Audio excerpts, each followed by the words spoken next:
இந்த உலகத்துல ஆசைகளை நோக்கி நம்ம தேடி ஓடிக்கொண்டிருக்கலாம். எங்கு போய் நான் உதவி பெறுவேன் என்று இன்னும் உங்கள் கை குறைவா இருக்கலாம். நம்மை ஆராய்ந்து பார்ப்போம் பிரியமானவர்களே. சரியான இடத்துக்கு தான் நம்ம போனோமா? கரெக்டான இடத்துக்கு தான் உதவி தேடி போனோமா? இல்லையே பிரியமானவர்களே. ஒருவர் ஆணி பாய்ந்த கரத்தோடு நமக்கு ஆசீர்வதிக்க கை நீட்டி இருக்கிறார்.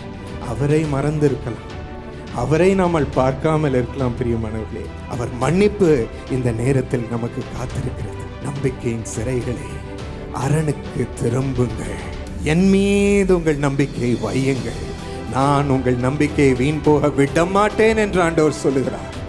நான் உன்னை மன்னித்து கழுவி உன்னை என் பிள்ளையா எடுத்துக்கொண்டு உங்களுக்கு ரெட்டிப்பாய் திரும்பி கொடுப்பேன், ரெட்டிப்பான விதத்தில் திரும்பி கொடுப்பேன் என்று ஆண்டவர் சொல்லுகிறார்.